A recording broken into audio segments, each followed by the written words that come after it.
Africa is home to 686 million Christians, with an estimated 49% of the 1.4 billion practicing Christianity, making Africa the largest continent that practices this religion.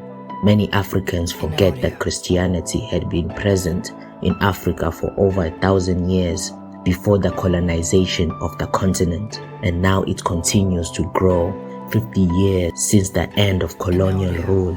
Christianity first spread in the north with the Coptic Church in Egypt, then the east in Ethiopia, and to the west and parts of the south. As Christianity spread, it began to be mixed with African indigenous traditions, cultures, and influences, forming what many historians and religious scholars classify as African Christianity, a unique expression of the faith that is deeply rooted in the continent. This makes Christianity indigenous to Africa as it is to other continents. This is a story spanning over 2,000 years, a story of how Christianity spread through Africa. My name is Rajabu Majidi, and I am on a mission to become an expert on Africa, and my wish is that we can become experts as indigenous together. Welcome. Because of the complexity and richness of this history, this video will be divided into 4 parts. The first, the regions where Christianity started and spread. The second, major influential African figures who practiced and promoted Christianity. The third, large African kingdoms that converted to Christianity. The fourth, decline of African Christianity and the rise of European Christianity in Africa. Africa has had a deep relationship with significant biblical figures long before Christianity was formed, from Abraham and his Egyptian concubine Hagar, and the Israelites 430 years in Egypt, to Mary, Joseph, and baby Jesus fleeing to Egypt to escape King Herod's massacre, and finally the conversion to Christianity of an Ethiopian eunuch. This eunuch is considered the first African and arguably the first Gentile outside Jerusalem to convert to Christianity, laying the groundwork for the Ethiopian Orthodox Church, established around 400 years later. But let's return to the 1st century. The first widely recognized church in Africa was established in Alexandria, Egypt, by the Apostle Mark in 42 AD. This church was made even before the Church of Rome was established. You see, at that time, Rome was the superpower of the world, and Egypt was part of the Roman Empire, which might lead you to think Africa was already colonized. But no, Egypt was not a colony, but rather a province under Roman law and rule.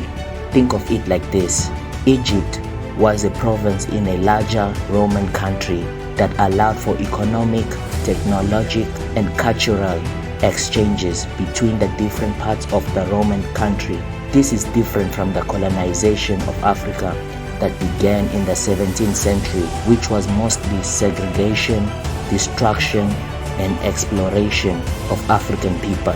So in that sense, these two are different. Back then, the Roman Empire was not on good terms with the Christianity religion, but Christianity continued to grow in Egypt despite Roman persecution of Christians around 62 AD.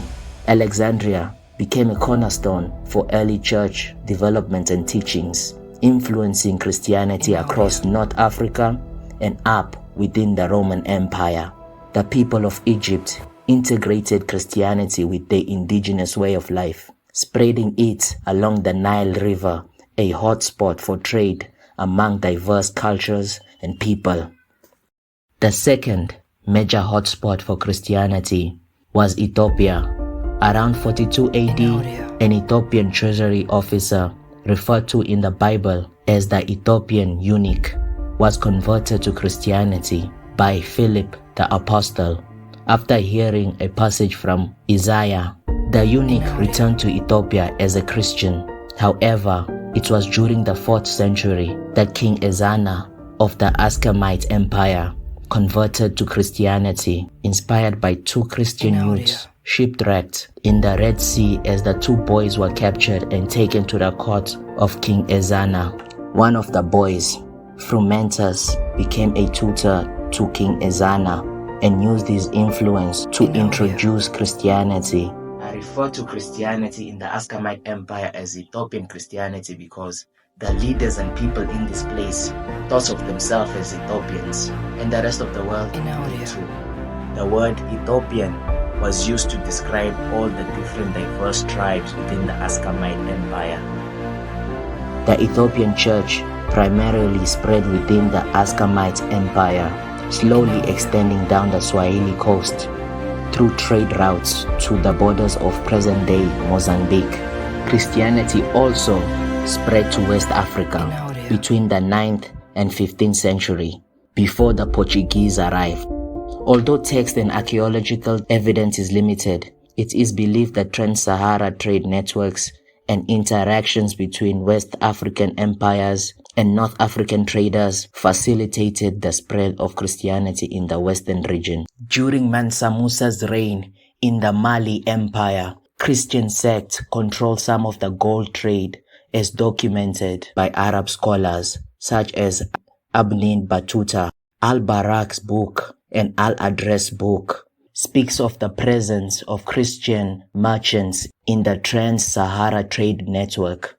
Archaeological excavations in Kambisali, the capital of the Ghana Empire, have revealed artifacts suggesting Christian influence. This evidence shows that Christianity spread from the north to the east and the west of Africa in the early centuries without European influence.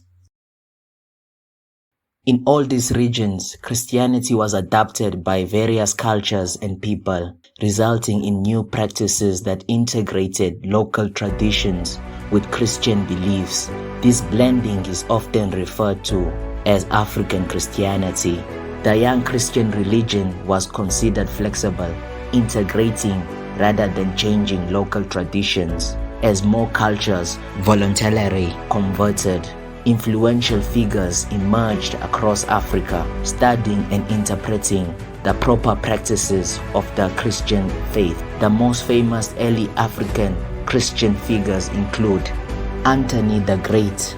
Anthony is considered the father of Christian monasticism. A village boy from Koma in Lower Egypt, Anthony came from a wealthy family but gave up his wealth. After hearing a gospel passage, he retreated to the Egyptian deserts, living a life of prayer and fasting. Anthony, along with figures like Macarius, Pachomius, and Ammon, this man built a community in the desert and became known as the Desert Fathers.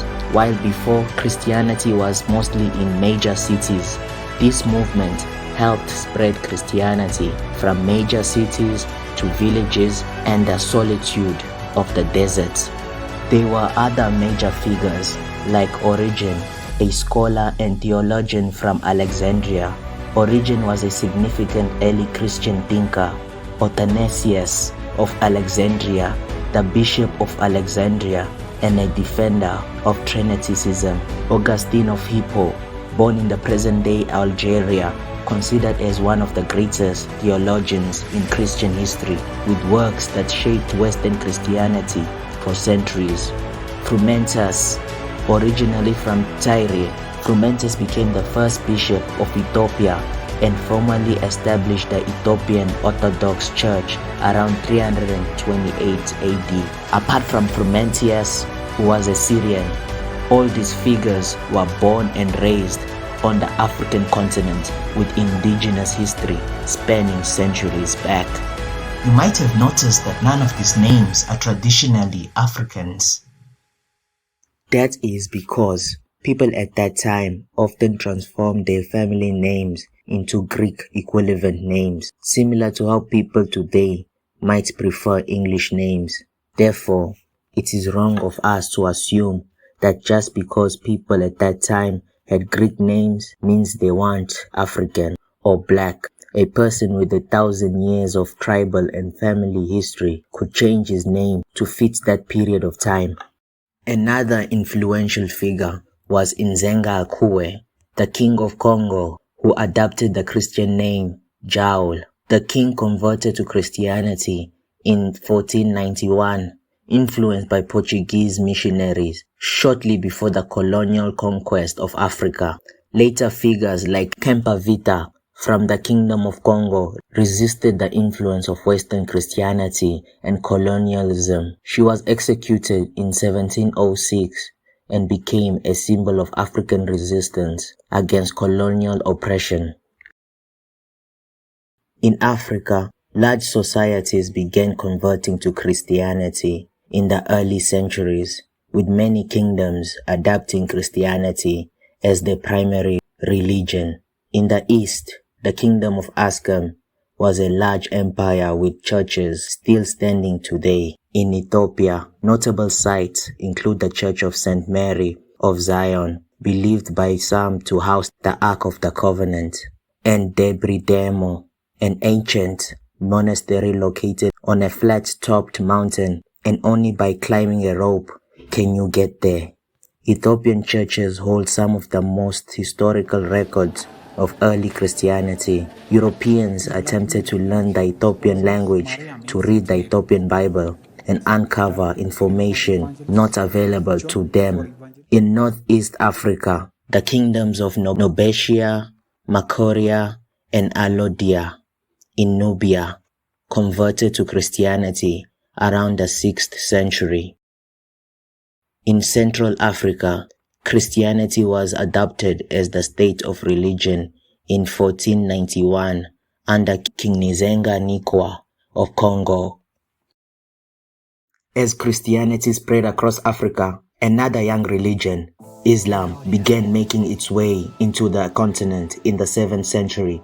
After the death of Prophet Muhammad, Islamic Arab empires started winning battles and gaining land in Africa during what is known as the Arab conquest, reducing the Christian population in the region as Islam became more influential throughout North Africa. The Christian Nubian kingdoms resisted through battles and treaties that allowed peace coexistence with Muslim Egypt for centuries.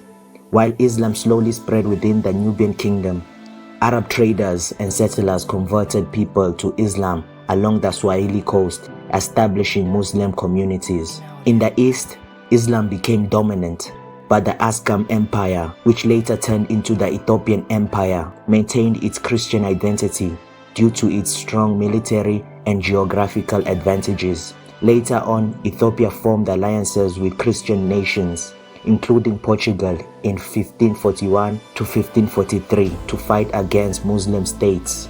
By then, Portugal had significant influence in Africa, more than any other European country since the Roman Empire era. The Portuguese began their African colonization on 21 August 1415 with Ceuta on the northern coast of Africa, followed by Cape Verde, Sierra Leone, Ghana, and Mozambique. The first European colonization in Africa began with the Portuguese conquest for trade and expansion in unclaimed lands until 1881, the peak point of the scramble for Africa, marking the beginning of European colonization, leading to the destruction and suppression of African nations and communities by European powers. There is a reason why I mentioned about the start of European colonialism. The spread of Western European Christianity was deeply intertwined with the colonial process. Christian missionaries often followed colonial expeditions, believing they were bringing Christianity and Western civilization to indigenous people. Colonial powers used Christianity as a tool of control to suppress traditional African cultures and religions, despite Christianity already being part of some African cultures, just not the same as the Western Christianity.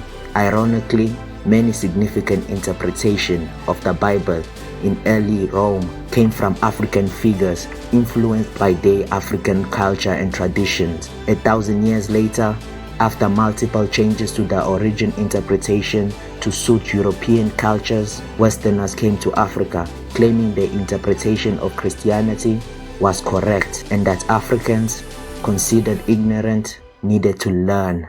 Now, just answer this. Who learned from whom in this case? I am not saying that Africa was the only source for where Christianity developed. No. What I'm saying, and now believe, is that Africa played a significant role in the development of early Christianity, as evidenced by the long historical records show. At a certain point in history, Africa was the front-runner in theological, philosophical, and practical interpretation of Christianity. As Thomas C. Auden notes in his book, How Africa Shaped the Christian Mind, Africa taught Europe before Europe was prepared to teach Africa. Early Western Christianity brought both positive and negatives to Africa. Missionary work led to increased schools, hospitals, and churches. Early missionaries spread Christianity quickly to African regions that had never received any form of it. In West Africa, regions like Ghana and Nigeria had traditional African religions such as the Yoruba and the Akan religions. In Southern Africa, parts of Zambia, Zimbabwe, and Botswana practiced ancient worship and local traditions.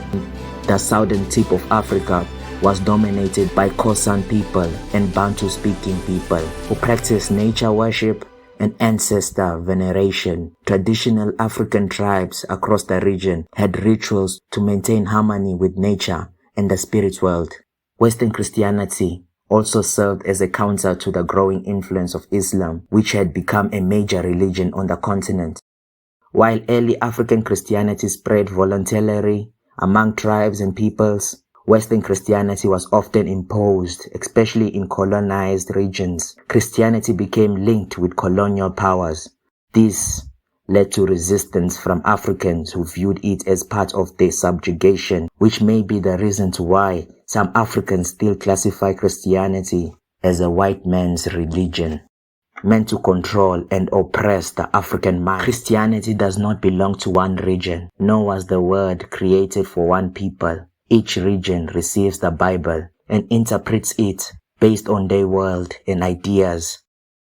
The early form of African Christianity was marked by a profound spiritual battle and the assurance of Christ's victory over the powers of evil. Africans' approach to Christianity is characterized by wisdom and battle against unseen forces, a belief that was true then and remains true in many of our churches today. In the way Simon of Cyrene helped Jesus carry his cross, the Christian faith has carried a heavy load, with Africa standing firm in support. Africans are not foreigners to Christianity, but rightful citizens within the diverse kingdom of God. We have contributed to the growth of Christianity. We have played a part in the making of this beautiful religion that stands at the forefront of civilization, law, and order.